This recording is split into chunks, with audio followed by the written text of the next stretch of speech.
아, 열심히 선생님이 녹화를 하고 있었는데 갑자기 친구가 전화가 오는 바람에 녹화가 중단됐네요. 핸드폰으로 지금 녹화를 하다 보니까 어디까지 했지? 자, 일단 선생님이 잘 이어붙이기 할 거예요. 자, 콩을 생각해보면 맨델이 그 연구했던 완두콩을 생각해보면 완두콩은 동그란 완두콩도 있었고 주름진 완두콩도 있었죠. 그리고 노란 완두콩도 있었고 녹색인 완두콩도 있었습니다. 이때 동그랗다, 주름지다, 노랗다, 녹색이다. 바로 이렇게 겉으로 드러나는 성질을 우리는 형질이라고 부릅니다. 그리고 그 형질이 나타나게끔 명령을 해주는 그것을 바로 우리는 유전자라고 부르는 거죠. 그런데 그 유전자가 무엇인지 밝혀내지는 못했어요. 멘델의 실험의 경우에는요.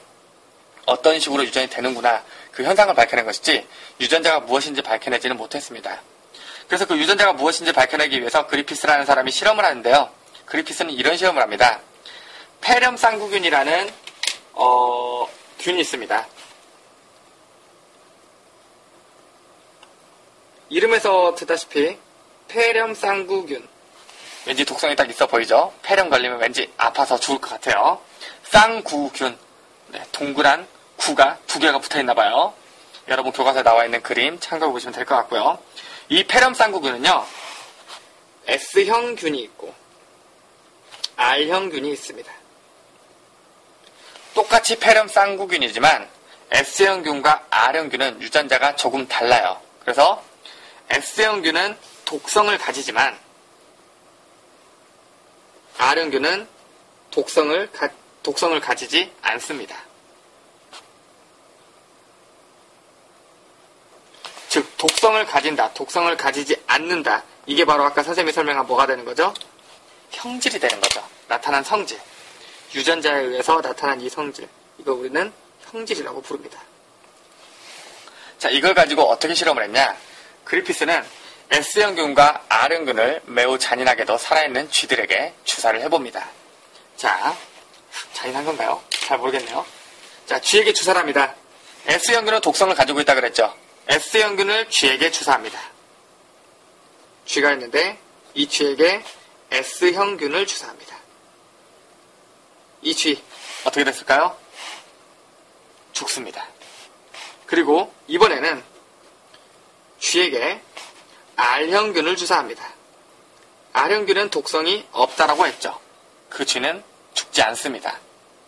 그리고 이번엔 S형균을 뜨겁게 가열해서 세포를 파괴시켜버린 S형균을 집어넣습니다. 가열한 S형균을 집어넣습니다. 그럼 그 균 자체가 파괴돼 버렸기 때문에 독성을 가질까요? 가지지 않을까요? 독성을 가지지 않겠죠. 그래서 그 쥐 역시 살아남습니다. R형균을 넣어도 살고 S형균 가열한 걸 넣어도 사네. 그렇다면 둘 다 섞어도 어차피 둘 다 독성이 없으니까 살지 않을까? 이번엔 R형균과 살아있는 R형균과 가열한 S형균을 섞어서 집어넣습니다. 얘네 둘을 섞어서 쥐에게 주사했더니 예상과는 다르게 쥐가 죽는다는 사실을 밝혀내게 됩니다.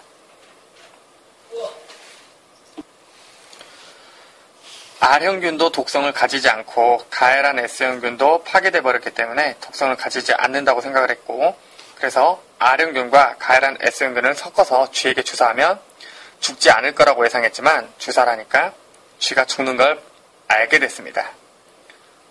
왜 쥐가 죽을까 생각을 해보니까 가열한 S형균은 S형균 세포가 파괴되긴 했지만 그 안에 들어있던 물질들이 그대로 남아있었던 거죠. 그렇다면 이 S형균 세포를 구성하고 있던 물질은 어떤 물질들이 있을까요? 가열한 S형균, 지금부터는 가열한 S형균을 S형균 세포 추출물이라고 하도록 하겠습니다. S형균 세포 추출물. S형균 세포 추출물에는 세포를 구성하고 있던 탄수화물, 단백질, 그리고 세포막을 구성하고 있던 지질, 그리고 DNA, RNA 이런 것들이 골고루 섞여 있는 혼합물이었을 것입니다. 그럼 이 R형균과 S형균 추출물을 섞어서 쥐에게 주사했을 때 쥐가 죽었다는 얘기는 이 살아있는 R형균이 독성이 있는 S형균으로 바뀌어버렸다는 얘기인데, R형균이 S형균으로 바뀌었다는 얘기는 아까 얘기한 형질, 어떤 특성이 바뀌었다는 얘기죠. 형질이 바뀌었다는 것, 즉 형질이 나오기 위해서 뭐가 필요하다고 그랬죠? 어떤 형질이 나오기 위해서 명령을 내리는 것이 유전자라고 그랬죠.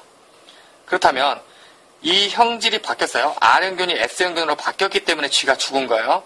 그렇다면 R형균이 S형균으로 형질이 변하게끔 명령한 유전자가 S형균 세포 추출물 중에 있다라는 얘기죠. 즉 다시 얘기하면 탄수화물, 단백질, 지질, DNA, RNA 중에서 무엇인가가 유전자의 역할을 하고 있다는 거죠. 여기까지가 그리피스의 실험입니다. 그렇다면 이 여러 가지 물질 중에서 무엇이 유전물질인가를 정확하게 밝혀낸 사람은 누구냐? 에이버리입니다. 에이버리는 이런 실험을 하게 되죠. R형균과 S형균을 섞으면, R형균과 가열한 S형균, 그러니까 S형균 세포 추출물을 섞게 되면 쥐가 죽는다 그랬죠. 에이버리는 여기에다가 추가적인 것들을 더 섞게 됩니다. 일단 기본적으로 R형균과 S형균 추출물을 섞습니다. 이렇게 섞게 되면, 섞어서 쥐에게 주사하게 되면 쥐는 죽는다고 했죠. 그렇죠? 그런데 여기에 추가적으로 뭘 넣느냐? 총 5번의 실험을 하게 되는데, 탄수화물 분해요소,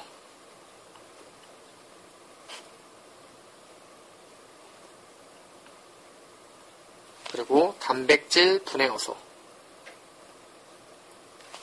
그리고 지질 분해요소, DNA 분해요소, 그리고 RNA 분해요소를 각각 집어넣어 주는 겁니다. 추가적으로.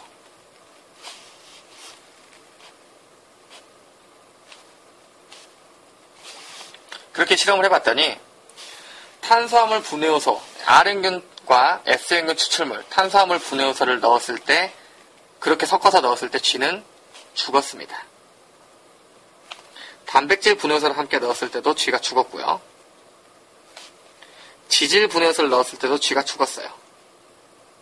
그리고 RNA 분해요소를 넣었을 때도 쥐가 죽었습니다.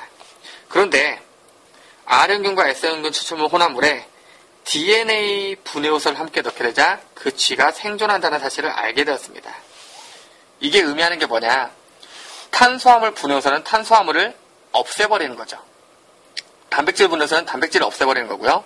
지질 분해요소는 지질을 없애버리는 거고, DNA 분해요소, RNA 분해요소는 DNA, RNA를 없애버리는 겁니다. 자, 만약에 탄수화물이 유전물질이라면 탄수화물 분해요소를 함께 넣었을 때 유전물질이 사라지는 거죠. 그렇다면 R형균이 S형균으로 바뀔까요? 안 바뀔까요? 유전물질이 사라지면 형질이 발현되지 않겠죠. 그렇기 때문에 탄수화물이 유전물질이라면 탄수화물 분해요소를 넣었을 때 R형균이 S형균으로 바뀌지 않고 쥐는 살게 될 겁니다. 하지만 탄수화물 분해요소를 넣었을 때 죽었죠. 단백질 분해요소를 넣었을 때도 죽었어요. 지질 분해요소를 넣었을 때도 죽었고요. 그런데 DNA 분해요소를 넣었을 때 생존했다라는 얘기는 S형균 추출물 안에 들어있던 탄수화물, 단백질, 지질, DNA, RNA 중에서 DNA 분해요소를 넣었다는 얘기는 DNA가 분해돼서 사라졌다는 걸 얘기합니다. 그러면 탄수화물, 단백질, 지질, RNA만 있다는 얘기죠. 그런데 DNA가 사라지자 R형균이 S형균으로 바뀌지 않았다. 이 얘기는 결국 DNA가 R형균을 S형균으로 바꾸는, 즉 R형균의 형질을 바꿔주는 유전자라는 것이 밝혀지는 거죠. 그래서 이 실험을 통해서 알게 된 사실은 무엇이냐? 결국 결론은 DNA가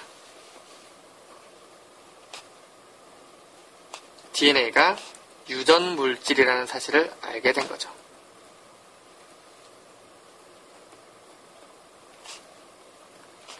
DNA가 유전 물질이라는 것을 알 수 있게 됐죠.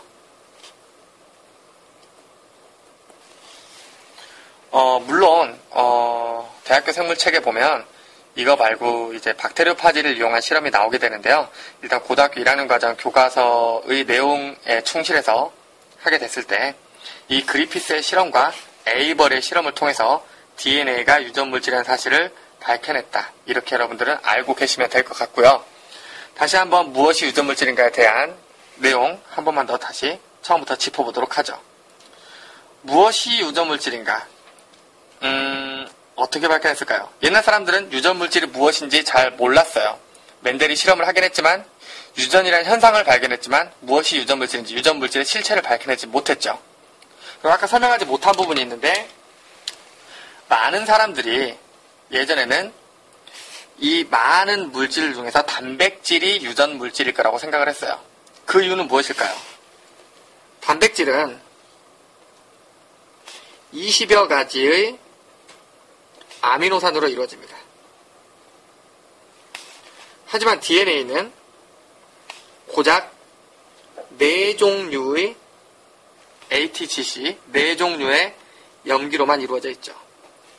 그렇다면 이 단백질 20가지 아미노산이 단백질이 어떤 순서로 붙느냐라는 경우의 수와 4가지 종류밖에 안 되는 염기가 어떤 순서로 붙느냐라는 경우의 수를 따져봤을 때 당연히 20가지의 아미노산을 이용했을 때 경우의 수가 더 많아지는 거죠. 그리고 유전적인 형질이라는 것은 너무나도 다양하기 때문에 사람들은 4가지 종류의 염기만 가지고 그런 유전적 형질의 다양성을 표현할 수 없다라고 생각을 했어요. 그렇기 때문에 20가지 정도의 아미노산으로 이루어진 단백질이 유전 물질일 거라고 생각을 했죠. 하지만 실질적인 실험을 통해서는 그리피스가 페럼 쌍구군을 이용해서 S형균, 독성이 있는 S형균과 독성이 없는 R형균을 이용해서 실험을 하게 되는데 S형균을 쥐에게 주사하면 죽고요. R형균을 주사하면 삽니다. 그리고 S형균을 가열해서 주사해도 쥐가 살게 되죠. 그리고 R형균과 가열한 S형균을 섞게 되면 쥐가 죽게 됩니다. 이 가열한 S형균을 S형균 추출물이라고 하는데 이 S형균 추출물 안에는 탄수화물, 단백질, 지질, DNA, RNA가 있죠. 이 중에 무엇인지 모르지만 이 중에 무엇인가가 R형균이 S형균으로 변하게끔 만들어버린 거죠. R형균이 S형균이 되게끔 만들어버립니다. 즉, 걔가 가지고 있는 특징이 바뀌게 만든 거죠. 아까 이 특징을 뭐라고 불렀죠? 형질이라고 불렀죠. 형질. 형질이 변하게 만들어주는 걸 뭐라고 불렀죠? 유전자라고 했죠. 즉, 여기 있는 얘네들, 이 성분들 중에 무엇인가가 유전자라는 거예요. 여기까지 밝혀낸 게 그리피스의 실험이고요. 그렇다면 여기 S형균 세포 추출물 안에 들어있는 여러 가지 물질 중에 정확히 무엇이 유전 물질이냐, 그걸 밝혀내는 실험이 바로 에이버리의 실험이었고요. 에이버리는 R형균과 S형균 세포 추출물에다가 추가적으로 탄수화물 분해요소, 단백질 분해요소, 지질 분해요소, DNA 분해요소, RNA 분해요소를 각각 넣어서 실험을 했습니다. 그러자 DNA 분해요소를 넣었을 때 쥐가 죽지 않고 생존한다는 사실을 밝혀내게 됐어요. 그 얘기는 탄수화물, 단백질, 지질, RNA 그대로 있고 DNA만 빼냈을 때 생존을 한다는 얘기는 DNA가 없으면 형질이 변하지 않는다는 얘기죠. 형질을 변하게 하는 게 유전자죠. DNA가 없으면 형질이 변화가 안 돼요. 그럼 DNA가 뭐란 얘기죠? 유전자란 얘기죠. 즉, 그리피스와 에이버리의 실험을 종합해보면 얻을 수 있는 결론은 뭐죠? DNA가 유전 물질이라는 사실을 알 수 있다라는 거죠. 이게 바로 무엇이 유전 물질인지 밝혀내는 그리피스와 에이버리의 실험입니다. 그다지 어렵지 않은 내용이죠. 여러분들 잘 기억해 두셨다가 시험에서 좋은 결과가 있기를 바랍니다.